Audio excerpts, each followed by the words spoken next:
इसे बात की जाए तो अभी हाल ही में लोकसभा चुनाव संपन्न हुआ है। हालाँकि काफ़ी जो उम्मीदें थी जेजेपी को थी, लेकिन उम्मीदों के मुताबिक रिजल्ट नहीं मिल पाया। क्या वजह क्या मानते हैं? रिजल्ट जो है उसका आंकलन किया जा रहा है। मोटे तौर पर ये लगता है, बड़े तौर पर ब्रॉडर पिक्चर जिसको कहते हैं, ये लगता है कि देश का मत दो हिस्सों में बंट गया,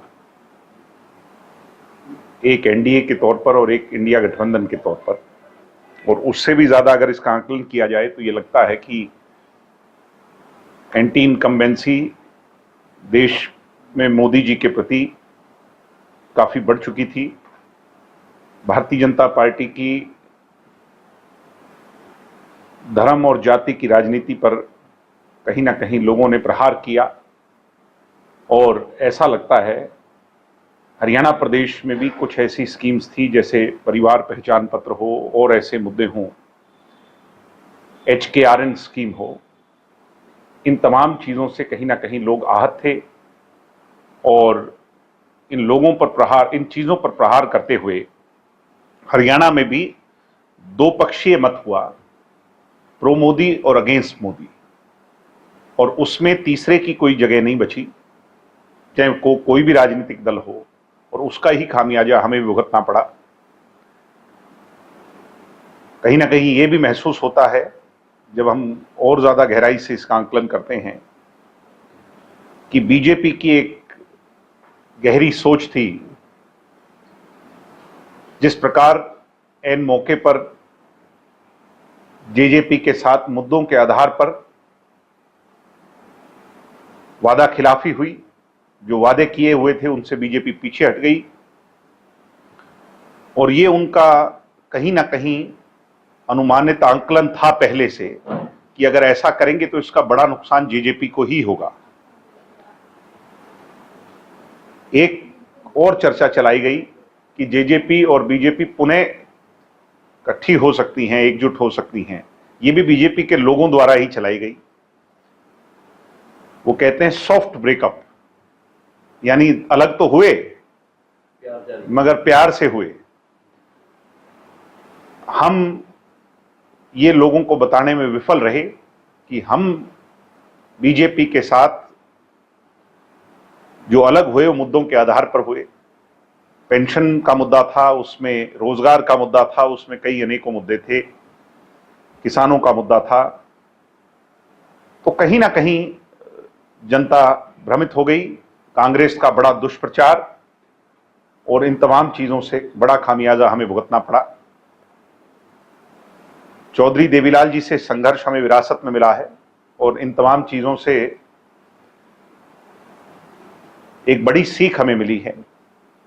और उस सीख से और इस तमाम आंकलन से आज जहां डॉक्टर अजय सिंह चौटाला जी ने पार्टी की तमाम इकाइयों को भंग किया, नए मेहनती लोगों को जिम्मेवारी जल्द दी जाएगी। पार्टी का प्रत्येक कार्यकर्ता वो कार्यकर्ता जो सच्चे मायने के अंदर पार्टी से जुड़ा है, ईमानदारी से जुड़ा है, निष्ठा से जुड़ा है, विचारधारा से जुड़ा है, उसको अहम पदों पर जिम्मेवारी पर नियुक्त किया जाएगा।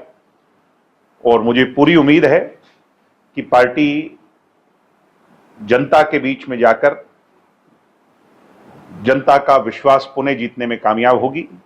लोकसभा और विधानसभा चुनाव के अंदर एक बहुत बड़ा अंतर होता है।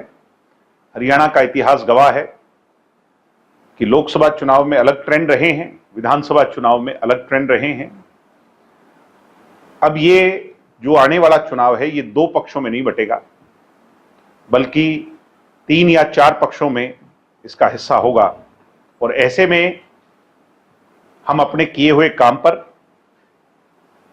लोगों के विश्वास पर, लोगों का आशीर्वाद प्राप्त कर करके निश्चित तौर पर कामयाब होंगे, और पुनः जननायक जनता पार्टी की पुरजोर तरीके से हवा चलेगी।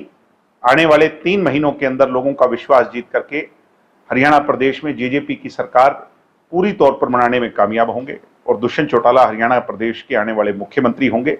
इसी संकल्प के साथ कार्यकर्ता पहले दिन से ही रिजल्ट के साथ, कोई मायूसी नहीं, बल्कि एक बड़ी सीख लेकर के पूरे विश्वास के साथ जुट गए हैं। हम भी सब लोग फील्ड में हैं, मैं भी निरंतर फील्ड में हूं, दुष्यंत जी भी लोगों से, कार्यकर्ताओं से मिल रहे हैं, उनकी राय जान रहे हैं, डॉक्टर अजय सिंह चौटाला जी भी राय जान रहे हैं। पार्टी के तमाम लोग तमाम चीजों का आकलन कर करके आगे की जो राह पर विचार कर रहे हैं। लोकसभा चुनाव में बीजेपी को भी 5 सीटें लॉस में गई हैं हरियाणा। क्या मानते हैं कि बीजेपी के साथ साथ जेजेपी को भी काफी नुकसान हुआ? इस बात में कोई दो राय नहीं, चाहे किसानी आंदोलन हो, चाहे हमारी जो खिलाड़ी बहनें थी उनके साथ दुर्व्यवहार हो, चाहे अरविंद केजरीवाल जी या तमाम लोगों को बेवजह जेल में डालना हो, तो इस तरह का जब अत्याचार होता है तो लोग आक्रोशित होते हैं।